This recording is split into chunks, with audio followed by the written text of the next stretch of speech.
कितनी भी क्यों न बदल गई हो, लेकिन आज भी दुनिया में मौजूद एक ऐसा देश है जो 1950 में जी रहा है, और ये देश है नॉर्थ कोरिया। 1945 में जापान के सरेंडर के बाद कोरिया दो हिस्सों में बट गया था, नॉर्थ कोरिया और साउथ कोरिया। नॉर्थ कोरिया जहां सोवियत यूनियन के हिस्से में आया था, तो वहीं साउथ कोरिया को अमेरिका ने लिया था, और उस दौरान किम इल संग नाम के व्यक्ति को मिल गया था पूरा नॉर्थ कोरिया। किम इल संग ने 1948 में कोरिया के लिए एक पार्टी बनाई थी, और वो पार्टी थी democratic people's republic of Korea. इस पार्टी के सिर्फ नाम में ही डेमोक्रेसी थी, लेकिन हकीकत में थी सिर्फ डिक्टेटरशिप। 1950 में किम इल संग ने कोरिया में वॉर छेड़ दी थी, और उस दौरान कोरिया युद्ध की शुरुआत हुई थी। इस युद्ध में तकरीबन 20 से 30 लाख लोग मारे गए थे, और यह युद्ध 3 साल तक चला था। 1953 में एक सीज फायर हुआ था, लेकिन ये सीज फायर सिर्फ नाम के लिए था, इसमें पीस बिल्कुल नहीं थी। टेक्निकली देखें तो आज भी नॉर्थ कोरिया और साउथ कोरिया के बीच में वॉर की कंडीशन है। इस वॉर के बाद किम इल संग ने दुनिया से नॉर्थ कोरिया को काट दिया था, और बनाई थी अपनी आइडियोलॉजी जूशे, यानी सेल्फ रिलायंस।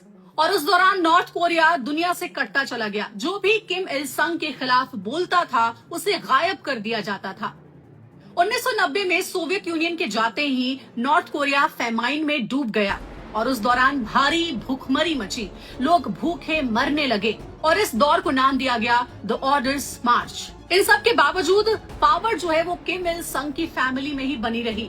2006 में पहली बार किया गया न्यूक्लियर टेस्ट। दुनिया को ये बताने की कोशिश की गई कि हम छोटे जरूर हैं, लेकिन पावरफुल हैं, क्योंकि हमारे पास है न्यूक्लियर बॉम्ब। 2011 में किम इल संग की डेथ के बाद पावर मिली, सत्ता कुर्सी मिली उसके बेटे किम जोंग उन को, और उसके बाद नॉर्थ कोरिया और ज्यादा अग्रेसिव हो गया। आईसीबीएम टेस्ट, हाइड्रोजन बॉम्ब, और उसके बाद डोनाल्ड ट्रंप के साथ किम जोंग उन ने एक मीटिंग की। 2020 के बाद कोविड के समय किम जोंग उन ने अपने देश के बॉर्डर को सील कर दिया।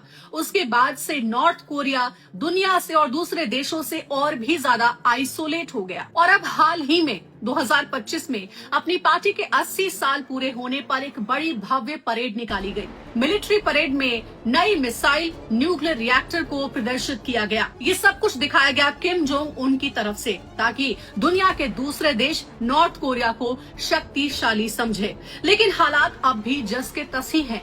नॉर्थ कोरिया में सिर्फ अगर चलता है तो वो है तानाशाही किम जोंग उन की।